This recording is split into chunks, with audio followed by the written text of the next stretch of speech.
Manaus থেকে রওনা হওয়ার সময় মন বলছিল রুদ্ধশ্বাস অভিজ্ঞতার সাক্ষী হতে চলেছি।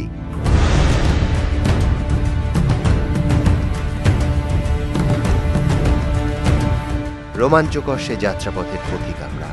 উদ্দেশ্য অ্যামাজনের গহন জল জঙ্গল।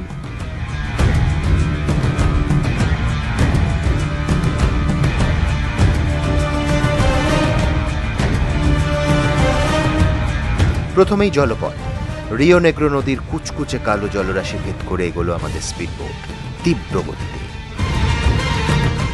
নমস্কার, আপনি দেখছেন এবিপি আনন্দ, আর আপনার সঙ্গে আমি সুমন।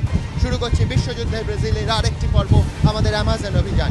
এই মুহূর্তে রিও নেগ্রো নদীর ওপর থেকে আমাদের বোট ছুটে চলেছে এবং বুঝতেই পাচ্ছেন প্রচুর গতি, যার ফলে শোনার ক্ষেত্রে আপনাদের একটু অসুবিধেও হতে পারে।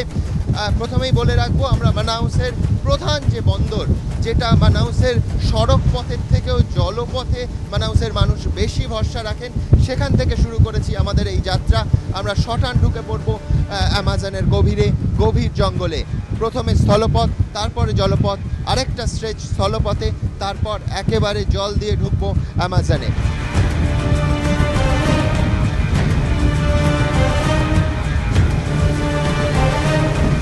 এই যে রিও নেগ্রো নদীর কথা বলছি, এই নদীর সব থেকে বড় বৈশিষ্ট্য এই নদীর জলের রং কুচকুচে কালো। বিশ্বাস করুন, চতুর্দিকে আমরা যে জল দেখতে পাচ্ছি, যে ধরনের জল, এমনকি দূষিত হওয়ার পর গঙ্গার যে ঘোলা জলও আমরা দেখতে পাই, এই জলের রং তার থেকে সম্পূর্ণ আলাদা, একেবারে মিশ কালো বলতে বাংলায় যেটা বোঝায়, আরেকটা শব্দ দিলে বোধহয় আরও চমৎকার উপমা হয়, আবলুস কাঠের মতো কালো সেই রিও নেগ্রো নদীর জল। আপনাদের জানিয়ে রাখি যে অ্যামাজনে যে আজ আমরা যেতে পারছি, অ্যামাজন যে সভ্যতা চিনেছে, অ্যামাজন যে আবিষ্কৃত হয়েছে, তার পেছনেও কিন্তু একটা চমৎকার গল্প আছে। আর সেই গল্পে এই রিও নেগ্রো নদীর যে জল, তার একটা গুরুত্বপূর্ণ ভূমিকা আছে। আপাতত থামাতে বাধ্য হচ্ছি, প্রবল হাওয়া, প্রবল গতি, তার মধ্যেও চেষ্টা করছি যতটা আপনাদের সঙ্গে ভাগ করে নিতে এই অ্যামাজন অভিযানের রোমাঞ্চ। কুচকুচে কালো জলরাশি। রিও নেগ্রো নদীর এমন জল দেখেই সন্দেহ হয় স্পেনীয় অভিযাত্রী ভিনসেন্ট ইয়ানেস পিনোর। এলডোরাডোর খোঁজ করতে গিয়ে থমকে দাঁড়ান। কালো জলের উৎস কোথায় খুঁজতে গিয়েই আবিষ্কার করেন অ্যামাজন। সোনার শহর পাওয়া তার হয়নি ঠিকই, কিন্তু যা পেয়েছেন তা পার্থিব স্বর্ণ চাহিদার ঊর্ধ্বে। আবিষ্কারের ইতিহাসে চির উজ্জ্বল, সন্দেহ নেই। ভারতবর্ষে আরব সাগর এবং ভারত মহাসাগর যেখানে মিলন হয়েছে, সেখানে প্রচুর মানুষের জমায়েত হয়। আর কয়েক হাজার কিলোমিটার দূরে এই অ্যামাজনের বুকেও সেই রকম একটা ঘটনা ঘটেছে।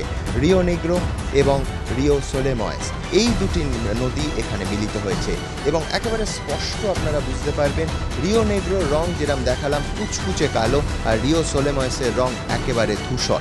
আর পাশাপাশি দেখা যায় যে একদিকে কালো রঙের স্রোত, অন্যদিকে ধূসর রঙের স্রোত। রিও নেগ্রো এবং রিও সোলেময়েস, অনেকে আগে ভাবতেন স্থানীয় আদিবাসীরা যে এর মধ্যে কোনো অলৌকিক, কোনো অতিপ্রাকৃত ঘটনা আছে।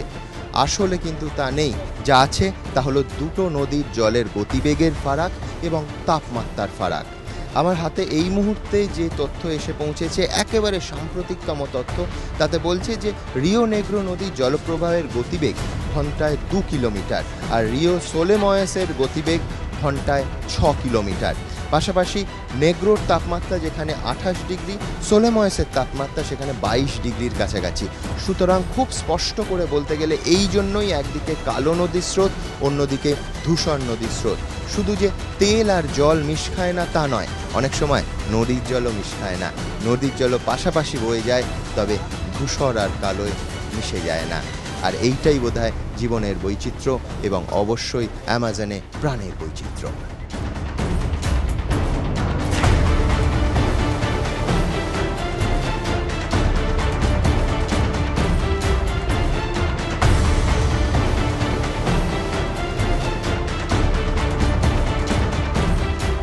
তবে এই চতুর্দিক দেখে যতটা শান্ত মনে হচ্ছে, যতটা বিপদহীন মনে হচ্ছে, অ্যামাজন কিন্তু আদপেই বিপদহীন নয়। তার কারণ কার্নেনো নামে একটি মাছ রয়েছে এবং সেই মাছ পিরানহার থেকেও ভয়ঙ্কর।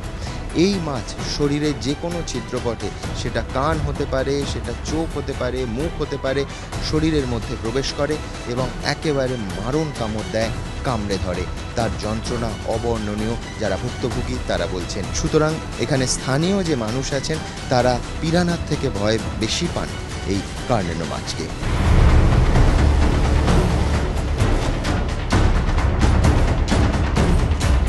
এখানকার স্থানীয় অধিবাসীরা বলেন যে পিরানহা নিয়ে গোটা পৃথিবীতে যে ভয়ঙ্কর মিথ তৈরি হয়েছে সেটা সত্য নয়। সত্য নয় এই জন্য যে পিরানহা মাছ একেবারে ঝাঁক বেঁধে থাকে, এটা সত্যি। যেমন তেমন তারা ঝাঁক বেঁধে মানুষকে আক্রমণ করে এবং মুহূর্তে একেবারে সমস্ত মাংস খেয়ে কঙ্কালে পরিণত করে। ঠিক এতটা ভয়ঙ্কর নয়। এটা ঠিক যে রক্তের স্বাদ পেলে সেখানে পিরানহা মাছ জড়ো হয় এবং অবশ্যই তাদের দাঁতের ভয়ঙ্কর ধার, কিন্তু পাশাপাশি তারা জলের যেখানে কারেন্ট থাকে সেখানে থাকতে পারে না, স্থির জলে থাকে, যার ফলে পিরানহাদের থেকে এই কার্নেনো মাছ অনেক বেশি ভয়ঙ্কর। তার কারণ এরা কারেন্টের মধ্যে থাকে এবং এই যে শব্দটা এসেছে, এদের নামের উৎপত্তি কিন্তু কার্নিভোরাস থেকে, অর্থাৎ মিট ইটার, মাংস খায়, সেই জন্য কার্নেনো নাম। এবং সেই কার্নেনো মাছকে এই গোটা ব্রাজিলের অধিবাসীরা অনেক বেশি ভয়ঙ্কর মনে করে পিরানহার থেকে। তখনও জানতাম না এই পিরানহা মাছই অপেক্ষা করছে আমাদের জন্য। শুধু তাই নয়, সেই পিরানহাকে একেবারে মাংসের টুকরোর টোপ দিয়ে শিকারও করে ফেলতে পারবো। না, সত্যি ভাবিনি। আপাতত আমরা ছুটে চলেছি রিও নেগ্রোর কালো জল ভেদ করে। অজানাকে জানা তীব্র আকাঙ্ক্ষা আমাদের সঙ্গী।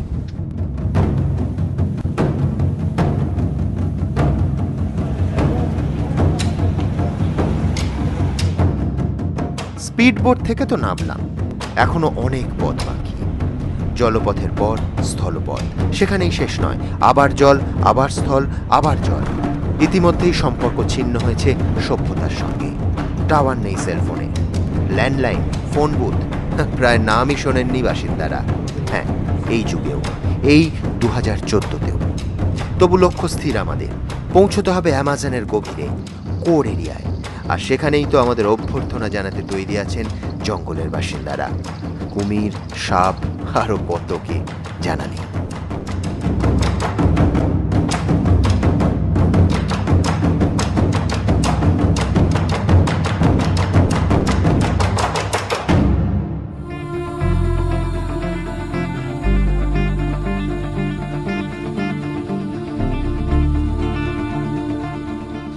অ্যামাজন সফরে আপনি যত কোটি ডলারই খরচ করুন না কেন, আপনাকে আসতে হবে এই ধরনের অপ্রশস্ত রাস্তা ধরে, যেখানে পদে পদে প্রতি মুহূর্তে আপনি পড়ে যেতে পারেন।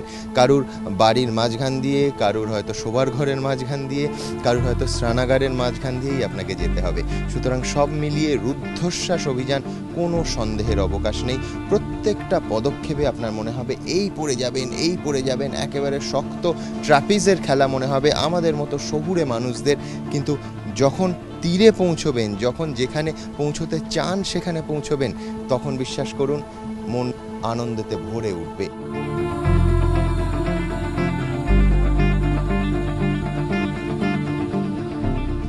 প্রায় 50 ডিগ্রি সেন্টিগ্রেডের কাছাকাছি তাপমাত্রা, আর তার সঙ্গে বাতাসে 96% আর্দ্রতা। সুতরাং গরমে একেবারে নাজেহাল অবস্থা। আপনারা নিশ্চয়ই কৌতূহলে ভুগছেন যে তা সত্ত্বেও কেন ফুল স্লিভ শার্ট পরে আছি একেবারে কাফের বাটন বন্ধ করে। তার একটা কারণ, এই অভিযানে আসার আগে রীতিমতো আমাদের একটা ক্লাসে নিয়ে যাওয়া হয়। সেখানে পরিষ্কার বলা হয় যে ফুল স্লিভ শার্ট পরেই আসতে হবে। তার কারণ ভয়ঙ্কর বিষাক্ত পোকামাকড়, সাপ, কাঁকড়া, বিছে তো আছেই এই অ্যামাজন অভিযানে আমাদের সঙ্গী। হয়তোবা রাতে আমরা যেখানে থাকবো সেখানে সেই ঘরেও তারা সঙ্গী হতে পারে। সুতরাং ফুল স্লিভ শার্ট এবং টি শার্ট নইব চ। কিন্তু আর্দ্রতা আর গরম মিলিয়ে এমন একটা অস্বস্তিকর পরিবেশ সৃষ্টি করেছে। রাতে অন্তত শুরুতে আমরা তাদের নিয়মগুলোকে বুড়ো আঙুল না দেখালেও কিছুক্ষণের মধ্যে যে টি শার্টে আমাদের পোশাক পরিবর্তিত হবে না, তার কোনো গ্যারান্টি অন্তত আমি দিতে পারছি না।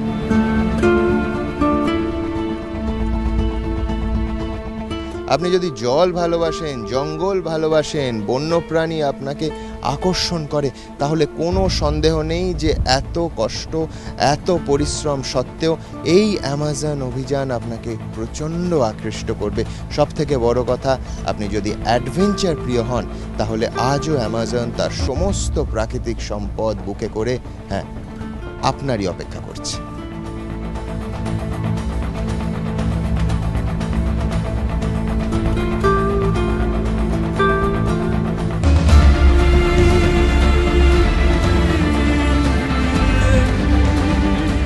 আমাদের অ্যামাজন সফর চলছে গভীর জঙ্গলের মধ্যে দিয়ে, মাঝে মাঝে নদী পার হতে হচ্ছে, টানা স্থলপথ বা জলপথ কোনোটাই নয়।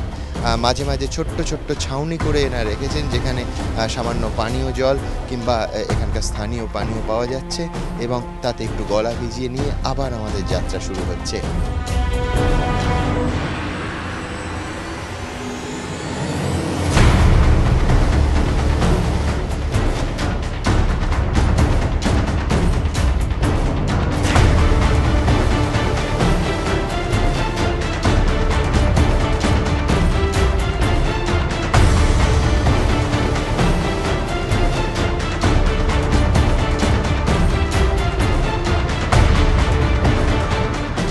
কলকাতা থেকে সুদূর ব্রাজিলে এসে আমাদের নতুন বন্ধু হয়েছে। এই রুদ্ধশ্বাস সফরে আমাদের সঙ্গী 2 অস্ট্রেলীয় এবং 2 ব্রিটিশ বন্ধু, আর পথ দেখানোর জন্য স্থানীয় ব্রাজিলীয় অ্যান্টন তো আছেই।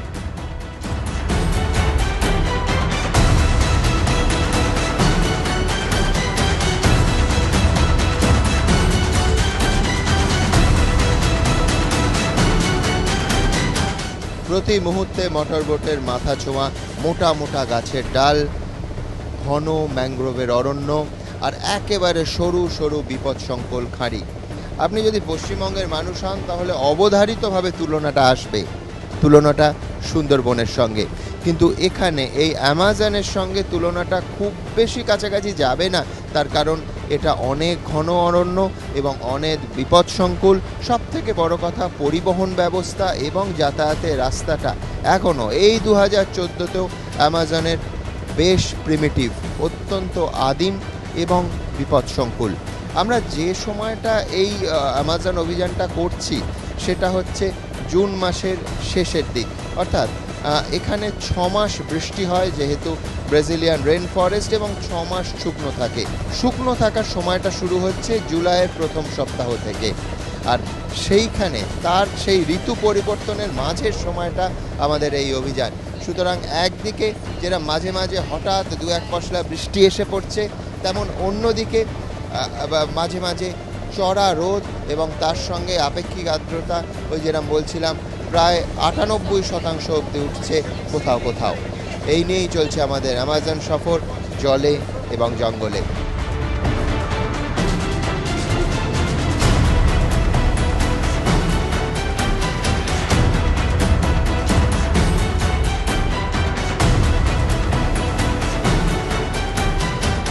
স্থানীয় প্রশাসনের দেয়া পরিসংখ্যান অনুযায়ী প্রতি বছর নাকি আটলান্টিক মহাসাগরের সমুদ্র তটের উচ্চতা বাড়ছে 5 সেন্টিমিটার করে, আর তার সরাসরি প্রভাব পড়ছে এই অ্যামাজন নদীর ওপর। 2009 সালে এখানে বিধ্বংসী বন্যা হয়, দুকুল প্লাবিত হয়, প্রচুর মানুষ প্রাণ হারান। আজ অবধি অ্যামাজনের দুপাশে যারা বসবাস করেন, সেই দুঃস্বপ্নের স্মৃতি ভুলতে পারেননি।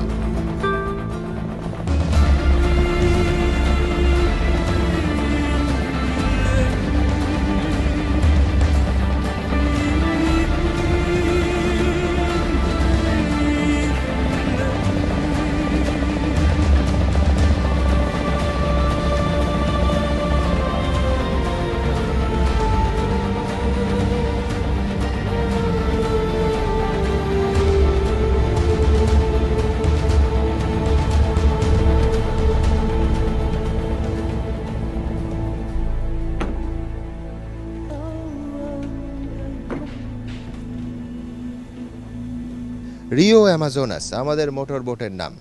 মনে হচ্ছিল সকালে ব্রেকফাস্ট করা হয়নি, যার ফলে লাঞ্চটাও বোধহয় মিস হলো, কিন্তু না, এই জলপথের মধ্যে একটা ছোট্ট অংশে সামান্য একটু বসতি, আর সেখানেই নানা কাঠের লজ, সম্ভবত এই রকম একটা লজেই আমাদের আজকের রাত্রিবাস করতে হবে। অ্যামাজনের পাশে ছোট্ট একটা কাঠের লজ, নাম কারামুড়ি। কারামুড়ি এখানকার একটা গাছ যেখানে 6 বছর অন্তর অন্তর ফল ধরে, সেই জন্য বিশেষ স্পেশাল। এই স্পেশাল লজে আমরা মধ্যাহ্নভোজ ছাড়বো, কিন্তু সেই লাঞ্চের মেনুতেও কি স্পেশাল কিছু আছে আমরা জানি না। আসলে দেখি।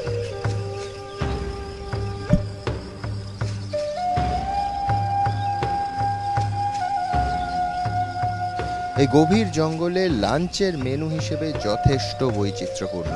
মাছ আছে, সঙ্গে মাংসও আছে। আমাদের এই লজের পরিষেবার দায়িত্বে যিনি অ্যান্টার, তার সঙ্গে কথা বলবো। So অ্যান্টার, what's the menu today? Explain us. Today we have arapaima. Arapaima is one of the biggest fish we have here in the Amazon. In Portuguese it's called pirarucu. It's a fish that can grow for 3 meters long, weigh about 200 kilos. And 200 kilos? 200 kilos. And also live for 30 years. And they are only in this area here in the fresh water in Amazon. Yeah. And what else? What else in the menu? Also we have spaghetti, rice, beans, arapaima. আপনারা দেখতে পেলেন যে এই গহন জঙ্গলের মধ্যে যে চমৎকার পরিষেবার এরা আয়োজন করেছেন তা এক কথায় অসাধারণ।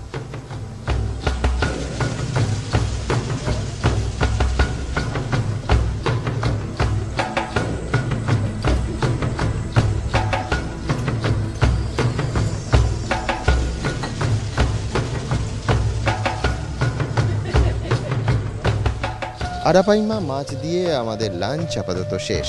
আপনাদের নিশ্চয়ই জানতে ইচ্ছে করছে যে কীরকম স্বাদ। সত্যি অপূর্ব। পাকা কাটা পোনার সঙ্গে একটু নোনতা ভাব যোগ করলে যে স্বাদটা হয় সেইটা, কিন্তু এর ভেতর একেবারে কাব্যি নেই। যেটা আছে সেটা জিভের টাকরাতে অনুভব করার বাস্তব সত্য এবং অনবদ্য। এবং শেষ পাতে এই জঙ্গলের মধ্যে যে পুডিংটার বন্দোবস্ত করেছিলেন তারা, সেই পুডিংটা দুর্ধর্ষ। সব মিলিয়ে আমাদের লাঞ্চ শেষ। এবার আমরা যাব পিরানহা শিকারে। তবে যাওয়ার আগে আমরা বিদ্রোহ ঘোষণা করেছি যে ফুল স্লিভ শার্ট পরে এই প্রায় 50 ডিগ্রি গরমে এই আপেক্ষিক আর্দ্রতার মধ্যে আমাদের নড়াচড়া করা সম্ভব নয়। কাজেই আমাদের জাগুয়ারে খাক বা ওই ইয়েলো ফিভারের মশায় কাটুক, আমাদের টি শার্ট পরার অনুমতি দিতেই হবে। শেষ পর্যন্ত দেখতেই পাচ্ছেন পোশাক বদলাতে বাধ্য হয়েছি। ফের যাত্রা শুরু। ক্রমেই ঢুকছি অ্যামাজনের গভীরে।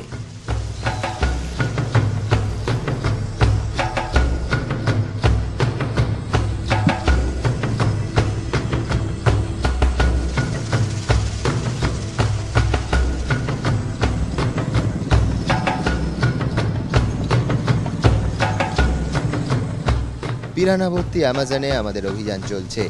আমরা একটা বিশেষ জায়গায় যাচ্ছি অ্যামাজনের, যেখানে পিরানা শিকার করতে পারবো। তার কারণ শুরুতেই যেমন আপনাদের বলছিলাম যে পিরানা এমন একটা মাছ যারা ঝাঁকে ঝাঁকে থাকে এবং তারা জলের কারেন্ট বা গতি পছন্দ করে না, স্থির জলেই তারা থাকে। সুতরাং এই অ্যামাজনের, এই বিশাল অ্যামাজনের কয়েকটা জোন আছে যেখানে প্রচুর পরিমাণ পিরানা পাওয়া যায় এবং সেখানেই আমরা পিরানা ফিশিং বা পিরানা শিকার করব, যাতে আমাদের ছিপ তৈরি হয়েছে, আপনারা দেখেছেন, সেই ছিপের বড়শিতে পিরানা শিকারের সম্ভাবনা বাড়ে। সুতরাং অসাধারণ এই অভিযান। প্রচণ্ড গরম এবং আর্দ্রতা উপেক্ষা করে শুধু অ্যাডভেঞ্চারের মজা নিতে যারা চান, তাদের একবার না একবার জীবনের কোনো না কোনো সময় অ্যামাজনের বুকে আসতেই হবে। পিরানা শিকারের রোমাঞ্চই আলাদা।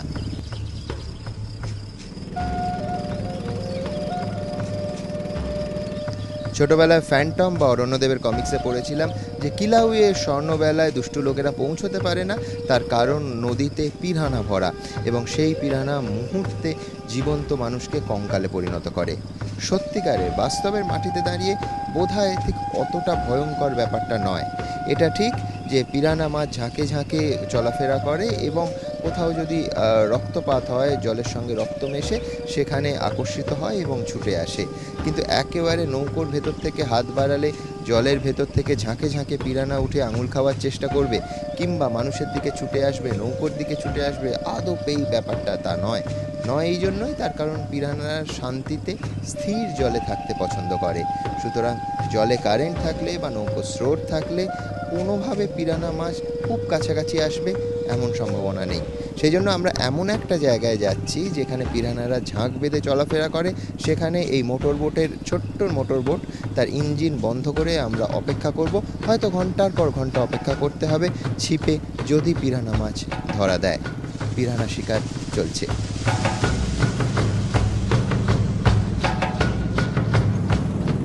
জঙ্গলের শব্দ, শান্ত সবুজ আবহ, সরু খাড়ি পথ, চলছে ছোট্ট নৌকো, দুপাশে গাছের সারি।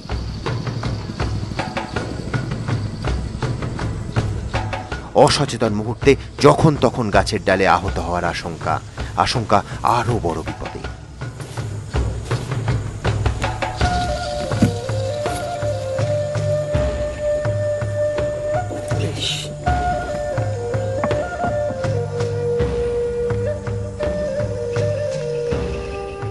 অ্যামাজনের একটা গোপন খাঁড়ির মধ্যে আমরা। চতুর্দিকে বাদরের লম্ফঝম্প, প্রায় নিঃশব্দে ইশারায় কাজ করতে হচ্ছে। কথা বলা বারণ, তার কারণ জীবজন্তুদের অসুবিধা হবে এবং তাদের দেখতেও আমরা পাব না।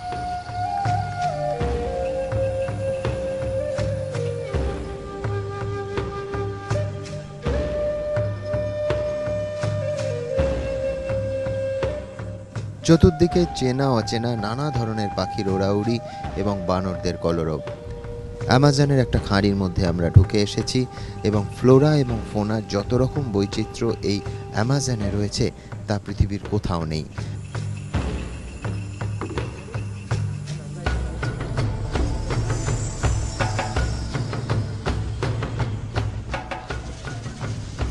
আয়তনে এই অ্যামাজনের আশেপাশে এমনকি মিসিসিপিও আসে না। 6 মিলিয়ন বর্গ কিলোমিটার এর আয়তন। অ্যামাজন সংলগ্ন লেকগুলো দেখলেও মহাসাগর বলে ভুল হয়, এতটাই বড়। প্রতিদিন এই অ্যামাজন নদী দিয়ে যে পরিমাণ জল বয়ে যায় তাতে 10 বছর নিউ ইয়র্ক সিটির যাবতীয় জলের চাহিদা মেটানো সম্ভব। আর যদি বিদ্যুতে রূপান্তরিত করা যায় তাহলে প্রতিদিন এই অ্যামাজনের জল থেকে 1 লক্ষ মেগাওয়াট বিদ্যুৎ শক্তি উৎপন্ন করা সম্ভব।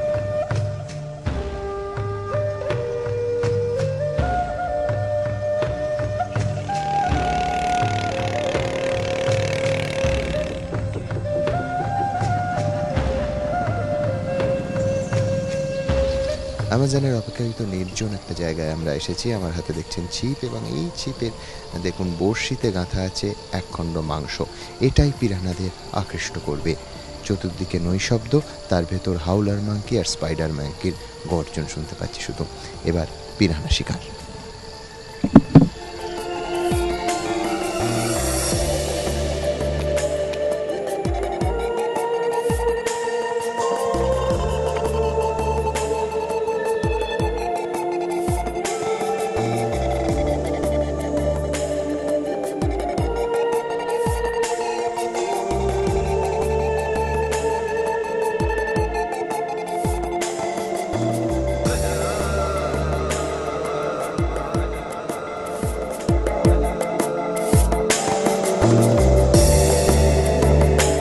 অবশেষে কাই পিরানার দেশে সিলভার পিরানা ধরলাম আমরা।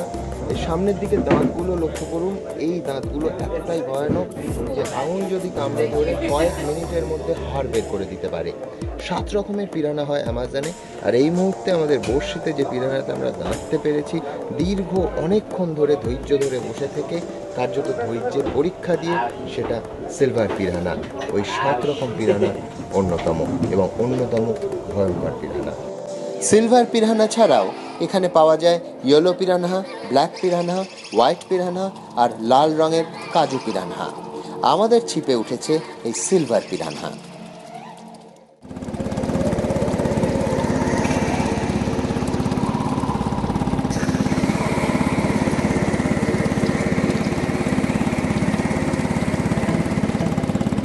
রাতের অ্যামাজনের বুক চিরে আমরা কুমির ধরতে বেরিয়েছি।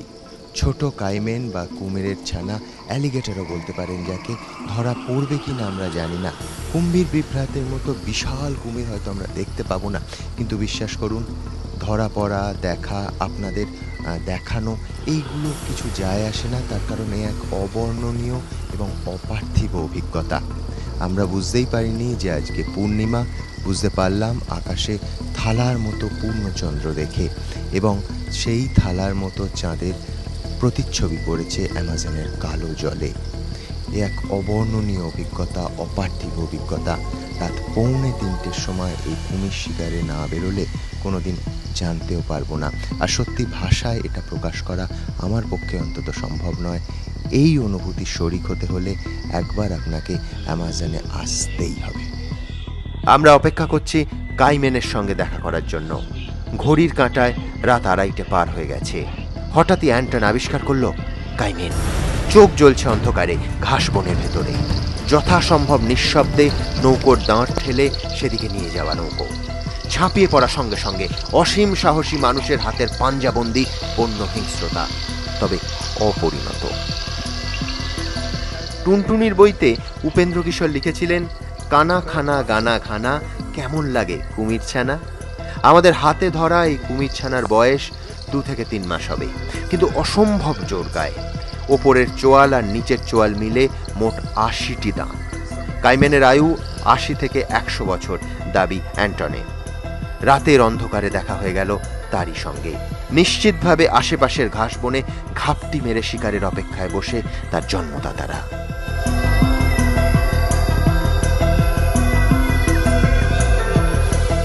রাত 2:45 সময় অ্যামাজনের বুকে জীবন্ত কাইমেন ধরা।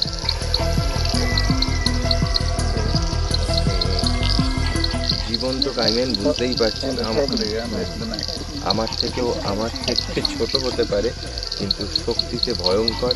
এবং এইভাবে একেবারে বন বাদারের মধ্যে অ্যামাজন চষে ফেলতে জীবন্ত কাইমেন ধরাটা নিঃসন্দেহে আমার জীবনের অন্যতম রোমহর্ষক অভিজ্ঞতা। দেখতেই পাচ্ছেন একেবারে শিশু কাইমেন বা অ্যালিগেটর ঝোপের ভেতর থেকে জীবন্ত একে ধরা হলো চোখের সামনে। আর সেটাই এই মুহূর্তে আমার হাতে। রাত 2:45 সময় অ্যামাজন চোখে ফেলছি আমরা। ছোট হতে পারে, কিন্তু দাঁতের সারি একেবারে স্পষ্ট এবং অসম্ভব শক্তিশালী। মাঝে মাঝেই এক ঝাপটায় হাতের নাগাল থেকে বেরিয়ে যাওয়ার চেষ্টা করছে।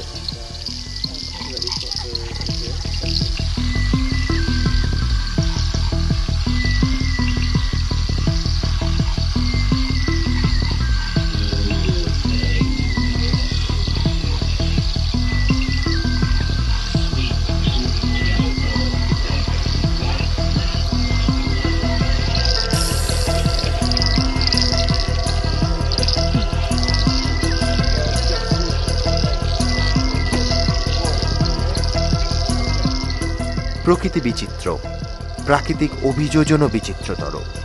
ড্যাঙা থেকে জলে ডুব দিলেই কাইমেনের চোখের ওপর একটা স্বচ্ছ পর্দা এসে পড়ে। জলের মধ্যেও তখন সে স্পষ্ট দেখতে পায়।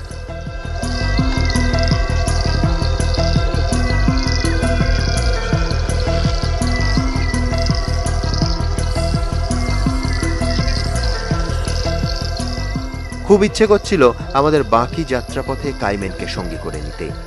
তারপরই মনে হলো বন্যরা বনেই তো সুন্দর।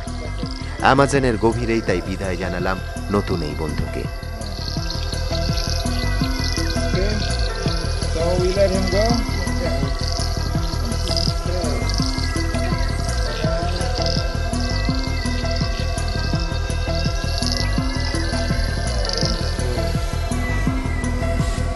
সারাটা রাত কাটলো ছোট্ট ডিঙিতেই, প্রাণপণে শুষে নেয়া জঙ্গলের যাবতীয় সৌন্দর্য সব কটা ইন্দ্রিয় দিয়ে। তবে তার মাঝেও ভয়। বন্যজন্তু, সাপ, বিষাক্ত বিছে, ট্যারেন্টুলা মাকড়সা আক্রমণ করতে পারে যখন তখন। সুতরাং কাউকে না কাউকে থাকতেই হয়েছে সতর্ক, জাগ্রত, অতি সচেতন। তবে শেষ পর্যন্ত অ্যাডভেঞ্চার প্রিয় মন পাত্তা দেয় না কোনো আশঙ্কাকেই।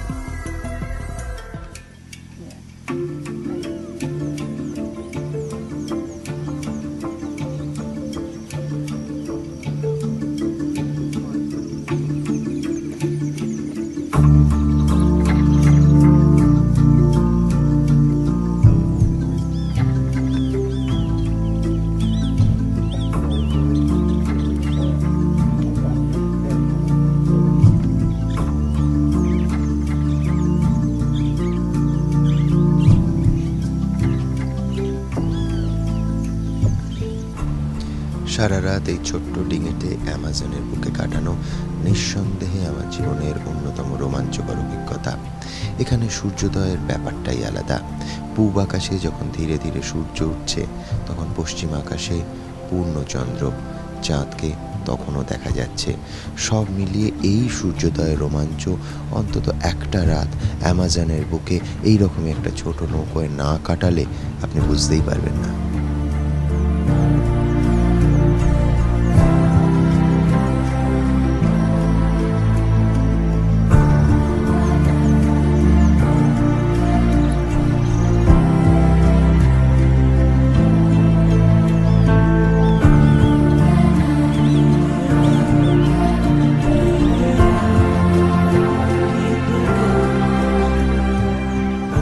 হৃদয়ে ভরে অ্যামাজন নিয়ে যাবেন আর তার জন্য ন্যূনতম কষ্টটুকু করবেন না, তা আবার হয় নাকি? আমাদের মতো যদি নৌকোতেই দিন রাত কাটান এবং অ্যামাজন চষে ফেলেন তাহলে তো কথাই নেই, কিন্তু রাত্রিবাস বা সামান্য বিশ্রামের জন্য এখানে কাঠের লজ ছাড়া কিছুই মিলবে না। আর সেখানেও নাগরিক পরিষেবাটুকু আশা করলে ভুল করবেন। বিদ্যুতের তার হয়তো আছে, কিন্তু বিদ্যুৎ পাবেন না, এবং পোকা মাকড় বিছে কাঁকড়া মাকড়সার সঙ্গেই সহাবস্থান করতে হবে। তবে শান্তিপূর্ণ সহাবস্থানটুকু করতে পারলে এই জঙ্গল আপনাকে প্রচুর আনন্দ দেবে। সব থেকে বড় কথা, যখন বেরোবেন অবশ্যই নিজেদের ব্যাগ এবং জুতো খুব ভালো করে পরীক্ষা করে তারপরই ব্যবহার করবেন, কারণ যে কোনো অসতর্ক মুহূর্তে হয়তো দেখবেন তার ভেতরই কুণ্ডলি পাকিয়ে রয়েছে কোনো সাপ কিংবা বিছে। এ অভিজ্ঞতা আমাদেরও হয়েছে।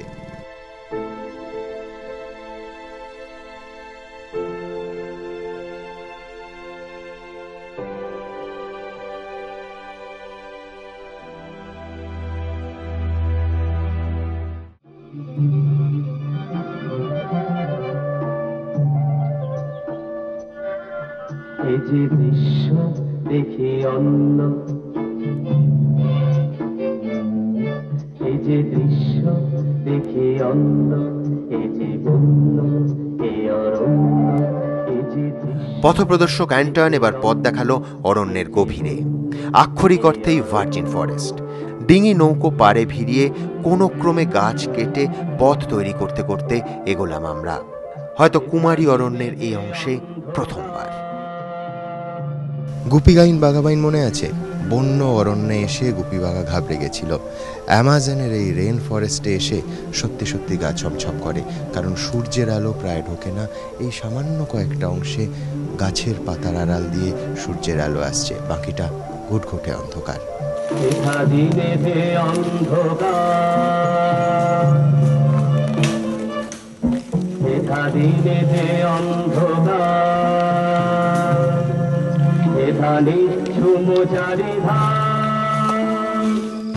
অ্যামাজনের গভীর অরণ্যে বিখ্যাত সেই ব্রাজিলিয়ান রেন ফরেস্টে প্রথমেই আমাদের সঙ্গে আলাপ হলো এমন এক গাছের, যা তথাকথিত সভ্য জগতের মানুষের স্বাস্থ্যের পক্ষে ভীষণ উপকারী।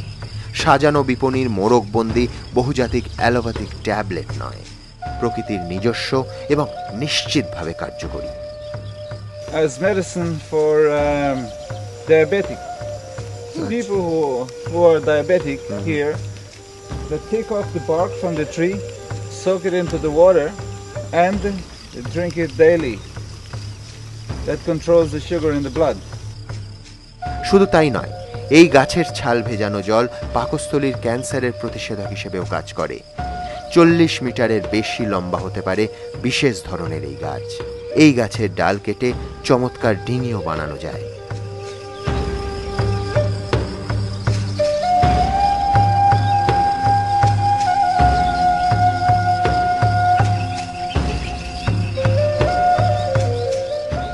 এগোতে থাকলাম জঙ্গলের আরো গভীরে। হঠাৎই একটা গাছের সামনে দাঁড়িয়ে পড়ল অ্যান্টন। জানলাম এখানে কেউ হারিয়ে গেলে পানীয়র কোনো অসুবিধা হবে না। অবিশ্বাস্য কিন্তু সত্যি, পানীয় যোগায় গাছ। If someone is lost in the jungle and you don't like you're very hungry and there is nothing to drink, eat, you can make a few cuts on it, like this here.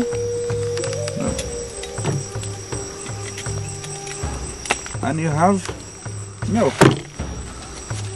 milk from the sofa tree. তারপরই চাক্ষুষ করলাম সেই ঘটনা। গাছের ছালে সামান্য আঁচড় কাটলেই এক ধরনের দুধের মতো রস বের হয়, আর সেই রস খেতেও সুস্বাদু। জঙ্গলে হারিয়ে গেলে এটা খেয়েই একজনের প্রাতরাশ হতে পারে। অফুরন্ত সলীলা আর জীবনদায়ী।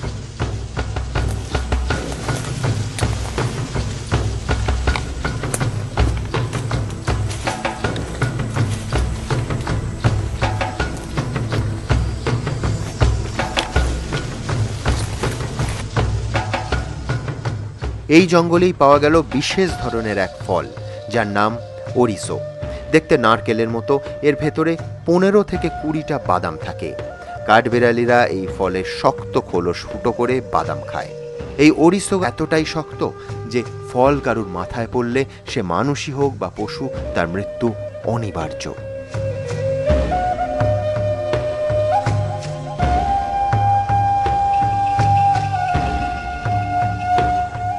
এরপরই হাতে পেলাম বাবাসু। কি সেই বাবাসু? অ্যান্টনের মুখ থেকে শুনুন। And this here is like coconut jelly, and this here is the larva. Why it get the taste of the coconut jelly? Because the larva gets inside and eat the little jelly here, Right. and then they become big, as this here. বুঝতেই পারছেন, এক ধরনের ফলের ভেতর এরা এই ধরনের যে পোকা, এই ফলের মধ্যে এই ধরনের লার্ভা থাকে। এবং এটা জঙ্গলে যদি কেউ পথ হারায় এই ব্রাজিলিয়ান রেন ফরেস্টে, তাহলে দীর্ঘদিন শুধু এই লার্ভা খেয়ে বেঁচে থাকতে পারে। আমরাও ট্রাই করব এই ফলের মধ্যে থেকে এই larva. Make a hole here, get out of it, and fireflies. অসাধারণ, নারকেলের দুধের মতো খেতে এই ফলের মধ্যে You have a light.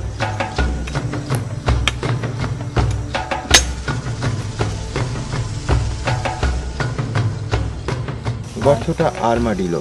এই আর্মাডিলো যা 2014 বিশ্বকাপের সঙ্গে ওতপ্রোতভাবে জড়িত, সেই আর্মাডিলোর বাসস্থানে আমরা। আর কিছুক্ষণ আগে যে লার্ভাটা খেলাম, এই এই এই যে ফলটা দেখছেন, এই লার্ভা যখন বড় হয় তখন এই ধরনের, এটা ফায়ারফ্লাইজ, এবং এই ফায়ারফ্লাইজরা এই ধরনের নিখুঁত একটা গর্ত করে বেরিয়ে আসে। অবশ্য আমার ক্ষেত্রে আমরা লার্ভাটা পরিণত হওয়ার আগেই খেয়ে ফেলেছি, যার ফলে তার বেরোনোর কোনো সম্ভাবনা নেই। আর এই আর্মাডিলোর গর্ত নিঃসন্দেহে ব্রাজিলীয় সংস্কৃতির অবিচ্ছেদ্য অংশ। সেই জন্য 2014 সালের বিশ্বকাপে ম্যাসকট হিসেবে গ্রহণ করা হয়েছে একে।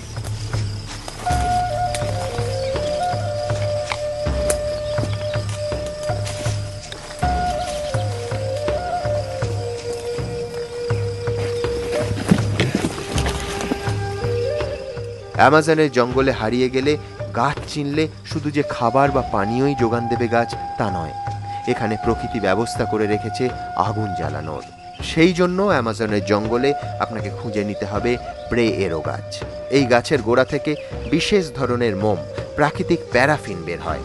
সেখানে অগ্নিসংযোগ করলেই আগুন জ্বলবে গাছের গোড়ায়, মুহূর্তে জ্বলবে আর চট করে নিভবেও না।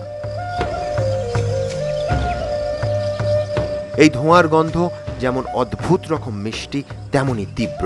আর এই ধোঁয়ায় গভীর জঙ্গলে আপনি বাঁচতে পারেন অ্যামাজনের মারাত্মক মশার কামড় থেকে। এই যে ডালটি দেখছেন, এটা ধূমপানের জন্য ব্যবহার করা যায়। এটিকে কেটে দিন দুয়েক শুকোলেই এটি ধূমপানের যোগ্য হয়ে ওঠে। তবে ব্যবহার বিরল, তাই সিনেমা শুরুর আগে পর্দায় দীর্ঘ সতর্কবাণী লাগে না।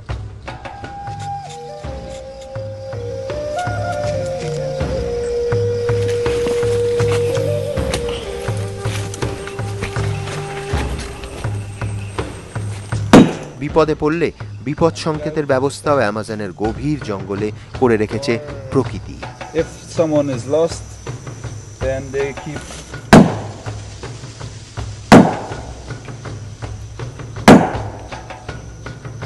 three times and you wait. If someone is close by, they will know that the signal hitting it 3 times, that means that someone is lost and trying to communicate with someone. অ্যামাজনের গভীর জঙ্গলে মশার কামড় থেকে বাঁচার অদ্ভুত এক উপায় আছে। এক কামড় থেকে বাঁচতে হলে হাত ধরুন আর এক কামড়ে। দেখুন, ন্যাচারাল মসকিউটো রিপেলেন্ট। এটা দেখছেন একটা পিঁপড়ের বাসা, এর ভেতরে আমি জাস্ট হাতটা রাখলাম, মুহূর্তের মধ্যে হাতে পিঁপড়ে এটাকে শুধু গায়ে মেখে নিতে হবে। একটু কামড় যদি সহ্য করেন লাল পিঁপড়ের, এটা মেখে নিলে যা হবে। আবার আমি হাতটা দিলাম, দেখুন আমার হাত ভরে যাচ্ছে পিঁপড়েতে। এবার একটু এদের মেরে একটু কামড় সহ্য করতে হবে, তারপর যদি হাতে মেখে নেওয়া যায় ন্যাচারাল মসকিউটো রিপেলেন্ট বলা হয়। তারপরে আপনাদের আর মশা কামড়াবে না, অ্যামাজনের বিশাল বিশাল বিষাক্ত এবং কষ্টদায়ক মশা। এটা প্রথম। এছাড়া যে সুবিধাটা, সেটা হচ্ছে এই বিশেষ ধরনের পিঁপড়ের এক ধরনের গন্ধ থাকে, সেইটা আপনার শরীর থেকে বেরোলে জীবজন্তু, যেমন এই জঙ্গলে জাগুয়ার আছে, আমরা একটা ভার্জিন জঙ্গলে রাস্তা করে করে যাচ্ছি, আর কোনো মানুষ হয়তো এর আগে এই জঙ্গলে প্রবেশ করেনি, তাতে যেটা হবে জাগুয়ারের নাকে আপনার গন্ধ মানুষের গন্ধ যাওয়ার আগে পিঁপড়ের গন্ধ যাবে, যার ফলে জন্তু জানোয়াররা যারা হিংস্র, যারা ক্ষতি করতে চায়, তারা বিভ্রান্ত হবে। সুতরাং একটা পিঁপড়ের বাসার যে কত রকম উপকারিতা আছে তা পরিষ্কার বুঝতে পারছেন।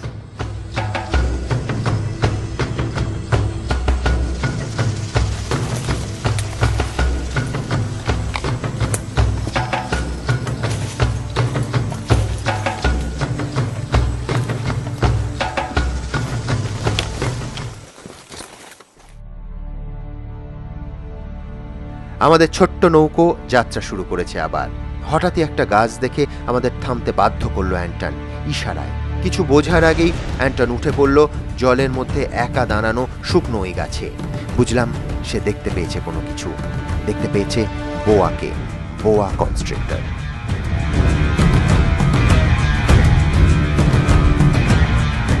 জলে যেমন অ্যানাকোন্ডা, ড্যাঙায় তেমনি বোয়া। অ্যামাজনের পরিচয়, অ্যামাজনের আতঙ্ক।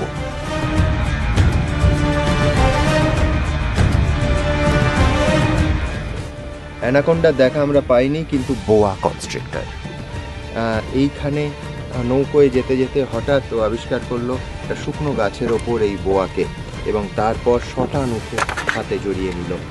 অদ্ভুত রঙিনের ত্বক, কিন্তু বিষধর নয়, তবে মুখের মধ্যে হাত দিলে অবশ্যই আপনি আহত হবেন। বোয়া কনস্ট্রিক্টর অ্যামাজনের অবিচ্ছেদ্য অংশ আমাদের ভাগ্যে ছিল, তাই দেখা পেলাম।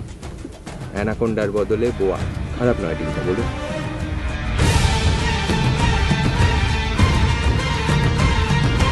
বিশ্বাসই হয় না, নিজের হাতে একটা জীবন্ত বোয়া ধরে আছি। অ্যানাকোন্ডা যেরকম জলে, বোয়া সেরকম ড্যাঙায়। আমাদের নৌকো যাচ্ছিল একটা গাছের ধার থেকে, আর সেই শুকনো গাছের ডালে অপেক্ষায় ছিলেন এই বোয়া মহারাজ। তার কারণ পাখিরা আসবে এবং ঝাঁপিয়ে পড়বে অতর্কিতে এই বোয়া, কিন্তু ঝাঁপিয়ে পড়লাম আসলে আমরা। নিজের হাতে একটা বোয়া ধরার অভিজ্ঞতাই আলাদা। 4 মিটার অবধি একটা পূর্ণবয়স্ক বোয়া লম্বা হতে পারে, এবং ক্রমাগত আওয়াজ করে যাচ্ছে মুখ দিয়ে, বিষধর নয় কিন্তু প্রবল শক্তিশালী। আমার হাতটাকে প্রায় মুচড়ে ধরার চেষ্টা করছে। ত্বকটা দেখুন ভীষণ চকচকে, এবং ইনি অপেক্ষা করছিলেন গাছের ওপর পাখি ইত্যাদি যখন গাছে বসবেন তাকে খাওয়ার জন্য, কিন্তু অতর্কিতে আমরা এর ওপর ঝাঁপিয়ে পড়ি। সুতরাং সব মিলিয়ে অ্যামাজন যে অভিজ্ঞতা দিল তা সত্যি মনে রাখার মতো। নিজের হাতে বোয়া কনস্ট্রিক্টর ধরে আমরা এই মুহূর্তে অ্যামাজনের বুকের ওপর দাঁড়িয়ে আছি।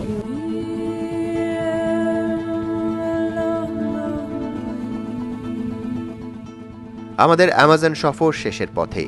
কিছুতেই ভোলা যাচ্ছে না লোমহর্ষক এই অভিজ্ঞতার কথা। অ্যামাজনের দুর্ভেদ্য রেইন ফরেস্ট দেখলাম আমরা। আমাদের শরীরে এই মুহূর্তে একটাও পোশাক নেই যেটা আমাদের ঘামে চপচপে ভিজে যায়নি। ভেতরে সূর্যের আলো ঢোকে না, আর সেই রকম আর্দ্রতা। তবে সব মিলিয়ে অসাধারণ অভিজ্ঞতা। স্পাইডার মাঙ্কি থেকে ট্যারেন্টুরা স্পাইডার, ধনেশ পাখি থেকে নানা ধরনের ঔষধি গুল্ম। একটা জিনিস আমি বুঝলাম, আপনি যদি গাছ চেনেন, ঔষধি গুল্মর সঙ্গে পরিচিত হন, তাহলে এই অ্যামাজনের রেইন ফরেস্টে আপনি খাবার থেকে আগুন অবধি সমস্ত কিছু গাছের কাছ থেকেই পেতে পারেন। তার উদাহরণ, একাধিক উদাহরণ চোখের সামনেই দেখলেন আপনারা। এই বিখ্যাত রেইন ফরেস্ট যুগে যুগে শুধু যে প্রকৃতি লোভীদের আকর্ষিত করেছে তা নয়, বিত্তলোভীদেরও আকর্ষিত করেছে। একটা সময় মার্কিন সেনাবাহিনীর নেভি অফিসারদের পাঠানো হতো এই ব্রাজিলের অরণ্যে কি কি প্রাকৃতিক সম্পদ লুকিয়ে আছে তা আবিষ্কার করার জন্য। তারপর রাবার আবিষ্কৃত হলো। তারপর বঞ্চনা, শোষণ এবং রক্তপাতের যে ইতিহাস ব্রাজিলে রয়েছে, এই রাবারকে এবং তার ওপর অধিকার কায়েমকে কেন্দ্র করে তা ইতিহাস বই খুললেই আপনি পাবেন। বিংশ শতাব্দীর গোড়ায় কৃত্রিম রাবার আবিষ্কৃত হওয়ার পর এই বঞ্চনা শোষণের ইতিহাসটা কিছুটা হলেও পাল্টেছে। তার আগে অবধি এখান থেকে দূর প্রাচ্যে রাবার এবং রাবারের বীজে স্মাগলিং অবধি চলেছে। আর এখন অ্যামাজনে প্রাকৃতিক সম্পদ রয়েছে, কিন্তু তা সংরক্ষণের ব্যবস্থাও হচ্ছে। সবথেকে বড় কথা, প্রকৃতি লোভীদের একমাত্র ঠিকানা এই অ্যামাজনের অরণ্য। অসাধারণ। দেখতে দেখতে দুদিন সময় পার হয়ে গেল। ছুঁয়ে দেখা অভিজ্ঞতার রোমাঞ্চ তবু রেশ রাখে।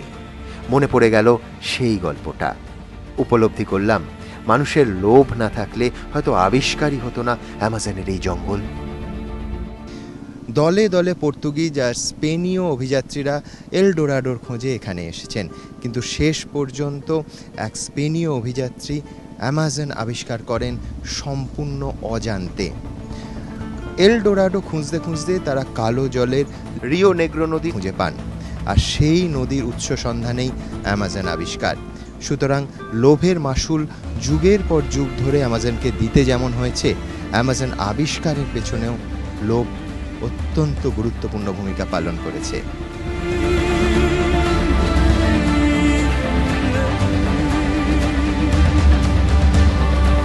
ফিরতে হবে আমাদের। এবার ফিরতে হবে কলকাতায়। সভ্যতার সঙ্গে যোগাযোগ ঘটবে আবার।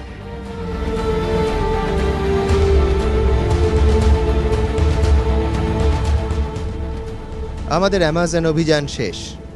বিদায় অ্যামাজন, বিদায় ব্রাজিল। আমরা আবার ফিরছি সভ্যতার কাছে। প্রায় দুদিন পরে মোবাইলে হয়তো ম্যানাউসে পৌঁছে নেটওয়ার্ক পাওয়া যাবে, কিন্তু সব মিলিয়ে যে অভিজ্ঞতা এই অ্যামাজন আমাদের দিল তা সারা জীবনেও ভুলতে পারবো না। পেলের দেশে বিশ্বকাপ, গোটা পৃথিবীর মানুষ এসেছেন। পেলের দেশ, এই বাইরে থেকে যারা এসেছেন তাদের কাছ থেকে কি পেলো জানি না, কিন্তু দিল অনেক কিছু। আর আমাদের দিল স্মৃতি, যে স্মৃতি বয়ে এখন কলকাতায় ফিরবো আমরা। অনেকে বলেন কলকাতা থেকে দূরতম শহর মানাউস, পূর্ব এবং পশ্চিম দুদিক থেকেই। আমরা জানি যে দীর্ঘ বিমানযাত্রা অপেক্ষা করছে আমাদের। এই অ্যামাজন থেকে মানাউস, মানাউস থেকে রিও, রিও থেকে দুবাই, আর দুবাই থেকে অবশেষে কলকাতা। প্রায় 50 ঘন্টা। কলকাতায় পৌঁছে আবার আপনাদের সঙ্গে দেখা হবে। ততদিন ভালো থাকুন আর চোখ রাখুন এবিপি আনন্দে। ক্যামেরায় শ্রমিক সাহার সঙ্গে Suman De, Amazon, Brazil, ABP আনন্দ।